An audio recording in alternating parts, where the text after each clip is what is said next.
today was a decision at the end which I didn't agree with, and the difference today was the final kick of the game. We've not won. And your question to me would have been very different if we managed to get the 3 points, and the narrative would have been very different. And what was last week the same from everyone in terms of the loss, and we was dead and buried in the space of a week. The question would have been very different, or the opinions of people would have been very different. So this team has shown throughout this season that we can win games. We can come to big football clubs against very, very big teams and get results and get performances. So 6 points, I think the difference is tonight. And that's why, of course, there's belief. Of course, it can't, if something can change that quick, or people's opinions or how we see it, then why would there not be? So yeah, of course, we're disappointed. I'm gutted. I'm absolutely gutted. And the last 2 weeks have been a real kick in terms of that. But we, as always, you wake up tomorrow morning, gloves back on, and we go again. And it's, we keep fighting. We keep trying to pick up points, which I know we can. I know where this team are falling short. I know where we've fallen short. But certainly, in saying that, there's also a team and a group of players here that can win games. So with 5 left, that's our aim, and that's what we're going to do. 13 points, though, dropped away from home in winning positions on the road, more than any other team, Scott, in the Premier League. Yep. Yeah, but also some points gained. Leicester away, Liverpool away, Everton away, today away against a top team in the last kick, and a decision which I don't agree with, like I said. When you're a team like us, of course, you're going to always come under stress and come under certain points in games, and hence that's why we are where we are in the division. That's 6 points at this present moment in time. There's still a lot of football to be played for us, and I know there's only 5 games, but there's still football to be played, and we'll remain that belief, and we'll keep going.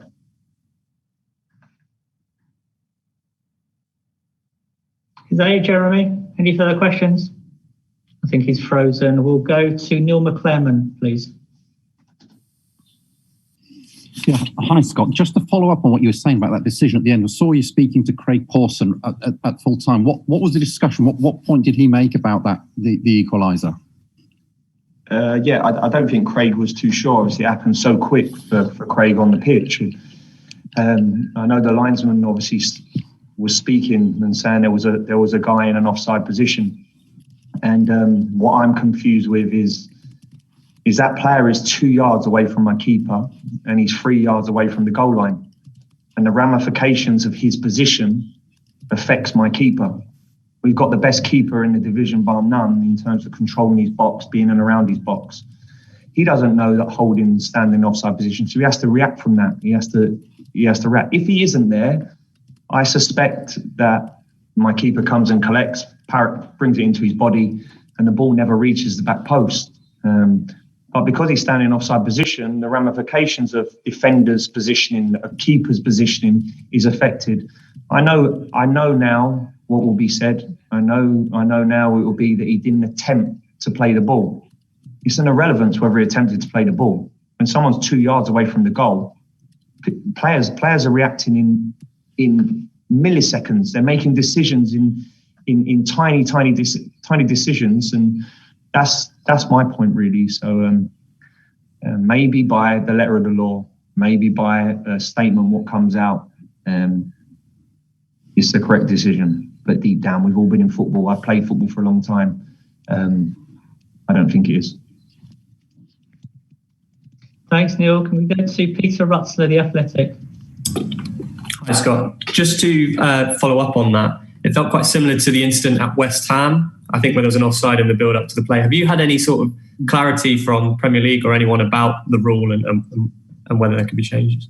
Yeah, and that's exactly it, Pete. It's exactly the same as the West Ham in terms of the player attempts to go for the ball in that case. So even more so, that's definitely an offside, because my defender then has to head the ball. He's in an offside position. If he's not standing there, my defender then sees the full flight and can deal with it. So the player in the offside position has gained an advantage. but it's an illegal move from the opposition player. And the ramifications of that is my defender in that case has had to head the ball under pressure, back foot. He doesn't know he's in an offside position. He's got to play out the action. And it's exactly the same today. Exactly the same scenario today. My keeper, he's 2 yards away from the goal. My keeper's desperate. He needs to save it. He doesn't know. And because he's standing in an offside position, has he gained an advantage? Have Arsenal gained an advantage for him being in an offside position? But it's gone right across the face of our goal with a player standing there ready to tap it in. Well, he definitely has. I don't know how we can say he's not. But the letter of law will probably be, he's not in the sight of my keeper. He's not attempted to go for the ball. In my eyes, that's an irrelevance. It's an irrelevance. He's gained an advantage for being in an offside position, and there's a consequence from that. The consequences from that is positioning of the keeper, positioning maybe of defenders, the keeper having to be desperate and parry it rather than just, if he's not there, collecting it maybe. And these are all things that I don't understand. It's something what we all need to do as coaches. We'll probably have to coach it. Just stand players offside. And yeah, it's something now what's entering our game, which is probably very new and something I'm not used to, but we'll have to look into it.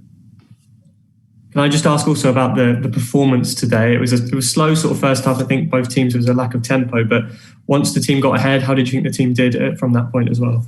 Yeah, I thought the first half it was a little bit slow. To be fair, I thought both teams they have quality. Arsenal have huge quality. We knew that. We were going to have to be really resilient today. We was going to have to be dogged at times, and when we get our moments, take them. And we got our moment and took it. And then even that, and the longer the game went on, I felt we defended very, very well.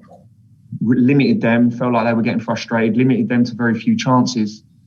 But then, yeah, of course, the decision in my eyes and obviously the way it panned out was disappointing. Thanks, Scott. One final question, please. Last one. I see a hand there. Zia Adnan, last question. Hi, Scott. Basically, the indifference between the home form and the away form this season is what I want to ask you about. Fulham seems to be playing a lot with more confidence and more belief away from home. I've been to a few away games this season. I mean, I thought today they really had that confidence. But the form at Craven Cottage seems to be the main focal point. How do you explain that? Yeah, it's a hard one to explain. And it's clear, you're right. Our home form has not been good enough, and there's some remaining games where we need to put that right. Putting my finger on it, I'm not sure. I'm not sure exactly why that is the case, and certainly something that we're trying to fix and trying to look into. And whether it's the dynamics of games away from home and the way the game pans out, maybe I'm not 100% sure. But in saying that, on the flip side, our away form has been very good.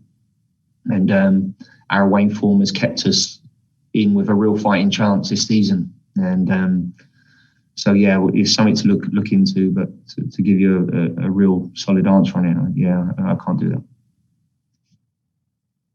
Okay, guys.